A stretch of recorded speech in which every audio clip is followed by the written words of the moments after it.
بسم اللہ الرحمن الرحیم۔ السلام علیکم۔ میرا بھائی یوں تو عمر میں مجھ سے چھوٹا تھا، لیکن بھائی چھوٹے بھی ہوں تو بڑے ہی لگتے ہیں۔ میرے بھائی کا نام براق خان ہے۔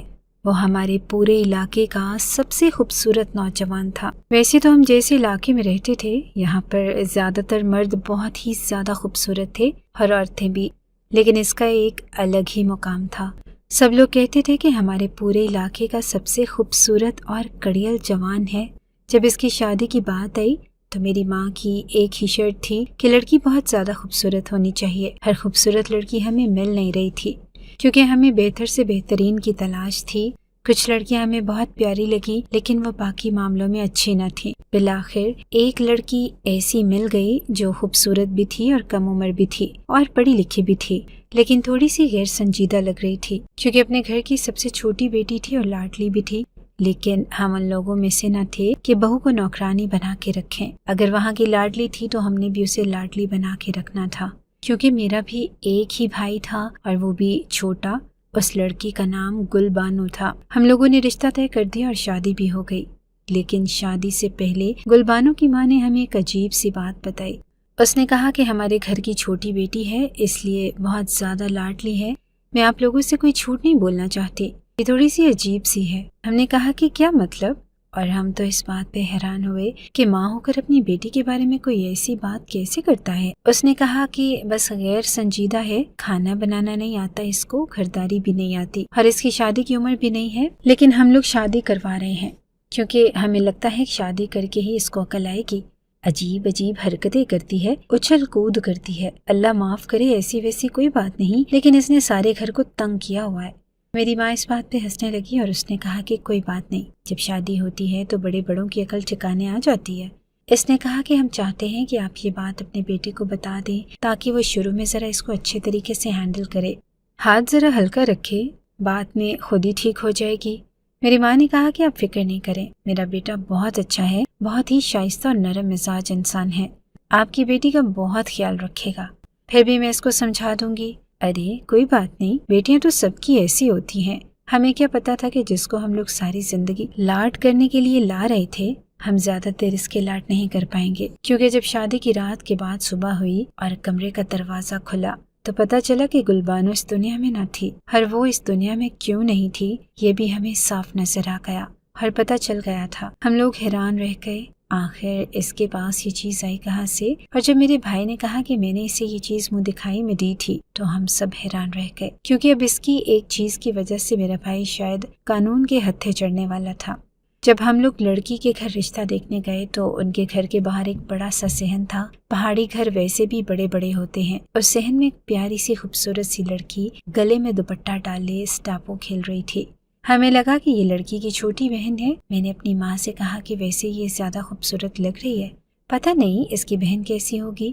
اس نے کہا کہ ہاں دیکھتے ہیں۔ جب اندر گئے، بیٹھ گئے اور بات چیت ہونے لگی، اور اس کی ماں نے کہا کہ میں اپنی بیٹی گل بانو کو بلاتی ہوں، تو وہی لڑکی کپڑے بدل کر اچھے سے دوپٹہ کر کے ہاتھ میں ٹرے پکڑے داخل ہوئی۔ تو ہم لوگ خوش ہو گئے کہ چلو یہ تو وہی لڑکی ہے، لیکن ہم یہ بھول گئے کہ یہ کیسے لو بالی سی لگ رہی تھی اور اسٹاپو کھیل رہی تھی، وہ بھی محلے کے بچوں کے ساتھ۔ ہم لوگوں کو لڑکی تو پہلے ہی پسند آ گئی تھی۔ میں نے اس کی چپکے سے تصویر کھینچ لی اور اپنے بھائی کو بھیج دی۔ میرا بھائی گھر بیٹھا تھا، اس نے بھی کہہ دیا کہ مجھے یہ لڑکی پسند آ گئی ہے، اسی لیے میں نے اپنی ماں کو اشارہ کیا اور کہا کہ بات پکی کر دیتے ہیں۔ میں نے اپنے بھائی کو لڑکی کی تصویر دکھا کے کچھ غلط نہیں کیا، میں پہلے بھی ایسے ہی کرتی تھی، چپکے سے تصویر بنا لیتی تھی اور اپنے بھائی کو بھیج دیتی تھی۔ ظاہر ہے جو اس نے زندگی گزارنی ہے اس کی بھی تو مرضی ہونی چاہیے نا، اس کا کیا خیال ہے، کیا مرضی ہے، یہ سب سے زیادہ اہم ہے۔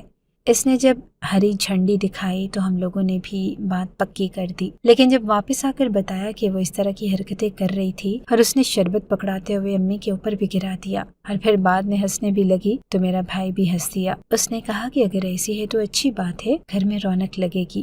ابھی تو ہمیں یہ سب کچھ ٹھیک ہی لگ رہا تھا، لیکن جب ہم اس کے گھر جاتے وہ کوئی نہ کوئی مزاحیہ حرکت کر ہی دیتی تھی۔ اب میری ماں تھوڑی سی پریشان ہونے لگی اور اس نے کہا کہ یہ لڑکی مجھے بالکل بھی ٹھیک نہیں لگ رہی، ایسا لگ رہا ہے کہ جیسے اسے کوئی دماغی مسئلہ ہے، جیسے یہ دیکھنے میں تو جوان ہے لیکن اس کی عمر دماغی طور پر کم ہے۔ میں نے کہا کہ نہیں امی، ایسا کچھ نہیں ہے، بس وہ شاید ہے ہی ایسی، میرے بھائی نے کہا کہ مجھے زیادہ سمجھدار بیوی نہیں چاہیے، بس مجھے خوبصورت بیوی چاہیے۔ سمجھداری تو وقت کے ساتھ آ جاتی ہے، پہلے سے ہی سمجھدار بیوی لے کر آؤ تو پھر وہ شادی کے کچھ سال بعد سمجھدار نہیں بنتی، بلکہ اس کی ساری سوچ سمجھ سب کچھ مر جاتا ہے، وہ ایک زندہ لاش بن جاتی ہے۔ ہم نے کہا کہ یہ تو کیسی باتیں کر رہا ہے، ہم نے کون سا تمہاری بیوی پہ ظلم کرنے ہیں؟ تو وہ کہنے لگا کہ باجی ظلم کی بات نہیں، اچانک سے زندگی بدل جاتی ہے، عورت پرائے گھر میں آ جاتی ہے، ایک پرائے مرد کے ساتھ زندگی گزارتی ہے، اس کی ذہنی مطابقت کے ساتھ ایگزسٹ کرتے کرتے